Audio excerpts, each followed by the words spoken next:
बिस्मिल्लाहिर्रहमानिर्रहीम। अस्सलाम वालेकुम नाज़रीन, आपका मेज़बान अली हुसैन जी। आज ईद का दूसरा दिन है और इमरान खान साहब के अडयाला जेल में मुलाकात का दिन है। मंगल है, जो इस्लामाबाद हाई कोर्ट के ऑर्डर्स के मुताबिक 2 दिन हफ्ते में इमरान खान साहब की मुलाकात करवाई जानी है, मंगल और जुमेरात। तो आज मंगल है, इमरान खान साहब की उनकी लीगल टीम, उनकी फैमिली के साथ मुलाकात का दिन है। देखना यह है कि क्या इमरान खान साहब की आज मुलाकात अडयाला जेल में करवाई जाती है उनकी फैमिली के साथ, क्योंकि इमरान खान साहब के ऊपर जो सख्तियां, जो पाबंदियां हैं वो ये हैं कि इमरान खान साहब की फैमिली के साथ मुलाकात ना होने दी जाए और कोई पैगाम जो है वो इमरान खान साहब का अडयाला जेल से बाहर ना आना पाए।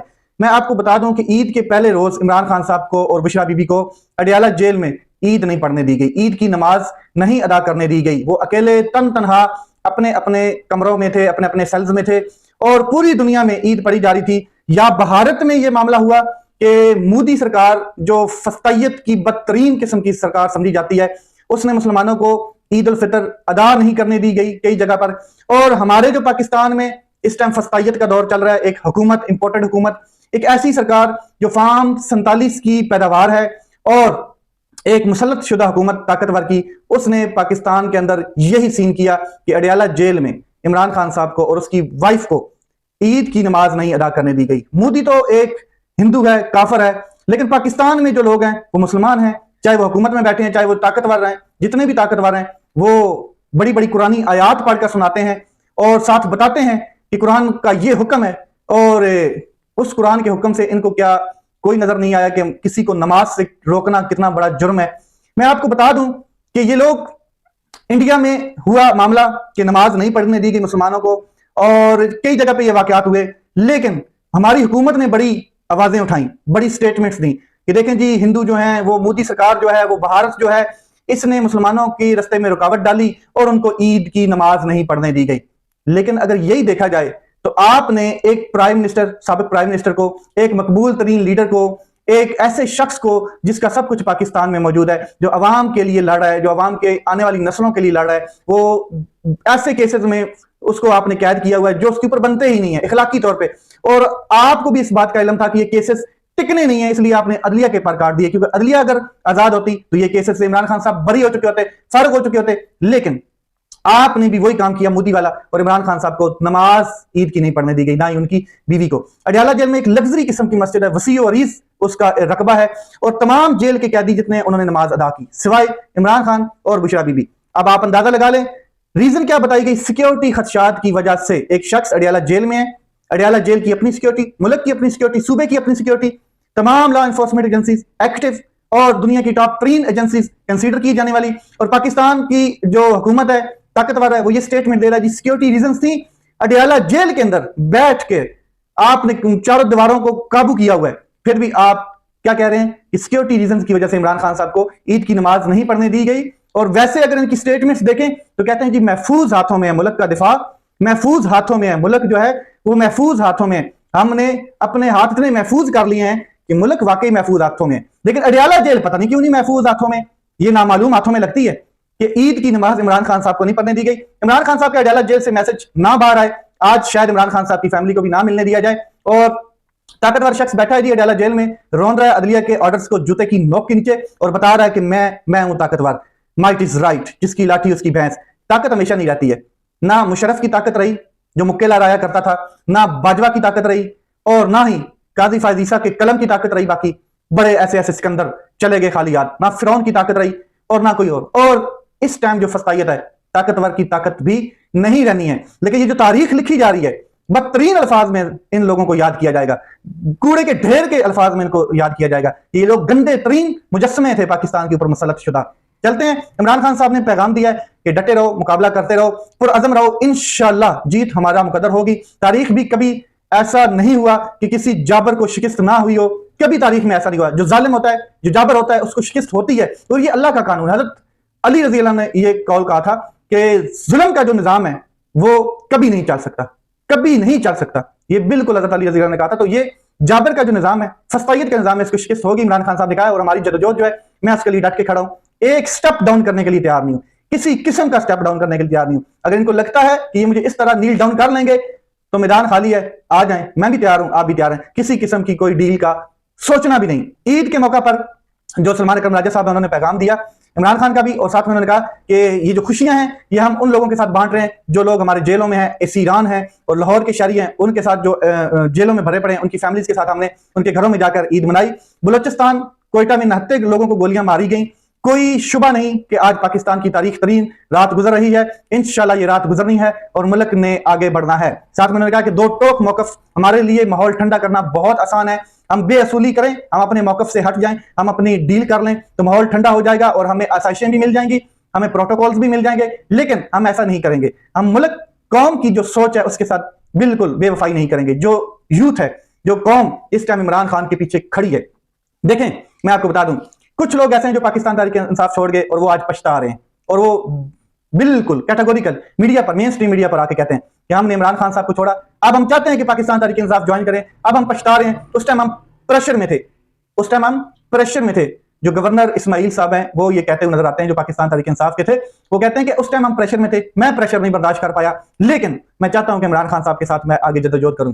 तो इसी तरह जो पाकिस्तान तहरीक इंसाफ छोड़े हैं, कुछ लोग ये भी हैं जो कह रहे हैं कि पाकिस्तान तहरीक इंसाफ में फॉरवर्ड ब्लॉक बन रहा है, ईद के बाद ये हो रहा है, ईद के बाद वो हो रहा है। देखें, कोई किसी किस्म का भी फॉरवर्ड ब्लॉक बन जाए, इमरान खान को कोई फर्क नहीं पड़ता है। आपने पार्टी तोड़ दी, आपने प्रेस कॉन्फ्रेंसेस कर दी, आपने ताकतवर की हर बात के नीचे दब गए, इमरान खान को कोई फर्क पड़ा है? 200 केसेस बना लिए, इमरान खान साहब को कोई फर्क पड़ा? नहीं। इमरान खान साहब जिसको अपनी साए के नीचे लेते हैं, वो शख्स बगैर मकबूलियत के पार्लियामेंट में बैठा होता है इमरान खान साहब के नाम की वजह से। ये है उसकी मकबूलियत, ये अल्लाह ने उसको इज्जत दी है।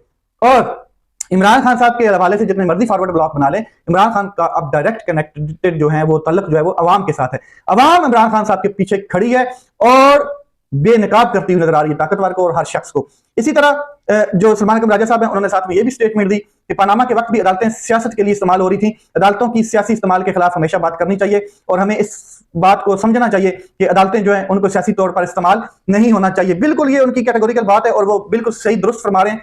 लेकिन आज भी अदालतें बिल्कुल सियासी तौर पर इस्तेमाल हो रही हैं, चाहे वो आईनी बेंच है, चाहे गैर आईनी बेंच है, चाहे कोई भी जज है, कोई चीफ जस्टिस है, आप देख लें आज भी सियासी तौर पर इस्तेमाल किए जा रहे हैं। तो इमरान खान साहब को कोई फर्क नहीं पड़ता है, इमरान खान साहब डटे हुए हैं। और आप देख लें कि कैसे लोग हैं कि एक जेल के अंदर शख्स मौजूद है, उससे इतने खौफ ज़दा हैं कि उसको नमाज भी नहीं पढ़ने दी जा रही। मैं आपको कुछ चीजें क्लियर कर देता हूं। जब 2019 में इमरान खान साहब जो हुकूमत में थे और नवाज शरीफ साहब जो हैं वो अडयाला जेल में था, तो नून लीगी कारकुनान तकरीबन ईद वाले दिन कुछ 100-200 कारकुनान आके अडयाला जेल के बाहर एहतजाज करते रहे यकजहती के तौर पे कि हम नवाज शरीफ साहब अपने लीडर के साथ खड़े।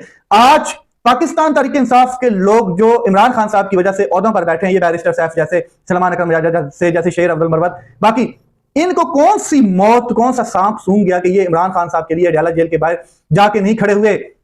क्यों नहीं खड़े हुए? क्यों नहीं एहतजाज किया? क्यों नहीं ये खड़े हो रहे? क्या इनको मतलब मसला क्या? हालांकि इमरान खान साहब की मकबूलियत नवाज शरीफ से हजारों दर्जे ज्यादा है। नवाज शरीफ तो कुछ भी नहीं रहा, निल हो चुका है। फिर भी ये जो मजे लूट रहे हैं इमरान खान साहब के नाम के इक़्तिदार पर, तो ये अब कौम देख रही है, कौम इनसे सवाल पूछ रही है, कौम इनसे पूछ रही है कि हमने आपको वोट दिया है इमरान खान साहब की रिहाई के लिए, आप अपने शूले गर्म कर रहे हैं, एंजॉय कर रहे हैं, ये चीजें नहीं चलने देंगे। इसके बावजूद मैं आपको बता दूं कि ईद इमरान खान साहब की गुजर ही गई, आज दूसरा दिन है और इमरान खान साहब अपने हकीकी आजादी के मौके से पीछे नहीं हट रहे। अब चलते हैं जरा जो मर्दान में अटैक हुआ, ड्रोन अटैक, और जो वहां का वजीर है डॉक्टर अमजद, जो काबीना का हिस्सा है, जो उस हल्के का है, जिस हल्के में काटलिंग के मकाम पर ये जो अटैक हुआ, उसने बिल्कुल खोल कर ये हकीकत रखी कि हुकूमत सियासी बयानबाजी कर रही है और वफाकी हुकूमत बकवास कर रही है कि ये लोग ख्वारिज थे, ये लोग फितना ख्वारिज थे, ये दहशतगर्द थे। हमारे पास शनाख्ती कार्ड उनके मौजूद हैं, हम समझते हैं कि ये लोग हमारे थे और हमारे लोग 19-20 लोगों को शहीद किया गया। ये वो लोग थे, कुछ बच्चे थे, कुछ खवातीन थी, इनको शहीद किया गया और मारे गए हैं, कत्ल किया गया, खून किया गया। आप अंदाजा लगाएं कि वज़ीर आज़म साहब क्या स्टेटमेंट दे रहे हैं और अताउल्लाह तारक साहब क्या स्टेटमेंट दे रहे हैं, फिर राना सनाउल्लाह साहब क्या स्टेटमेंट देते हैं। सुने, फितना ख्वारिज के खिलाफ कामयाब कार्रवाई, ओ हो, काटलिंग, मर्दान और बलोचिस्तान जिला कलात 6 दहशतगर्द वासिले जहन्नम पहुंचा दिए गए। ये वज़ीर आज़म साहब जनाब लंबी छोड़ रहे हैं, शापर छोड़ रहे हैं और बता रहे हैं जी कौम को। हकीकत क्या है वो मैं आपको बता दूं कि खुदा का खौफ करो। जो मुश्ताक अहमद साहब हैं, सेनेटर हैं, जमात इस्लामी के रहे हैं, वो कहते हैं कि अभी काटलिंग के 9 शहीदों के जनाजे में पढ़कर वापस इस्लामाबाद आया हूं। काटलिंग ड्रोन हमले में बेगुनाह मासूम 9 शहदा में से 2 बच्चे, 3 खवातीन और 5 मर्द शामिल हैं। ये कुल 3 खानदान के 9 अफराद थे, कुल 3 खानदान के। और जो चरवाहे थे, यानी कि वहां पर बकरियां चरा रहे थे अपनी, जो सवार से काटलिंग मैदान के पारों पर आकर अपनी बकरियां चराते हैं, और शहबाज शरीफ आपने बेगुनाहों के खून से हाथ रंग लिए हैं। इनको क्या फर्क पड़ता है? मॉडल टाउन में, मॉडल टाउन लाहौर के अंदर ये तो इनकी मतलब कि बेहिसी है। वहां पर हमला औरतों पे गोलियां चला रही थी। राना सनाउल्लाह साहब उस टाइम वज़ीर कानून थे। ये जनाब मोहतरम शख्सियत शहबाज शरीफ साहब, ये उस टाइम सीएम थे, चीफ मिनिस्टर थे, जब अब इनकी भतीजी है। तो उन्होंने कहा कि आप लोग अल्लाह का खौफ करें, मैं खुद उन मुजलूमों के जो मकतूलीन हैं उनके जनाजे में शरीक हुआ हूं। टुकड़े शुदा जली हुई स्याल लाशें, 2 खवातीन, 2 नाबालिग बच्चे और 5 बेगुनाह मर्द, 3 खानदानों के चरवाहे थे, 3 खानदानों के। और डॉक्टर अमजद साहब ये कह रहे हैं कि ये लोग मासूम लोग थे। उस ड्रोन अटैक किया गया जनाब। अब हुकूमत क्या कह रही है? कहती जनाब कि ये जी फितना ख्वारिज के दहशतगर्द थे। मैं आगे आपको अताउल्लाह तारक साहब की भी गुफ्तगू सुनाता हूं। तो काटलिंग ऑपरेशन में 17 ख्वारिजी हलाक हुए। अताउल्लाह तारक साहब कह रहे हैं किसी आम शहरी को नुकसान नहीं पहुंचा है और कोई ड्रोन हमला नहीं हुआ है। अबू जी जो बैठा है ऊपर, बल्कि सिक्योरिटी फोर्सेज ने कार्रवाई की।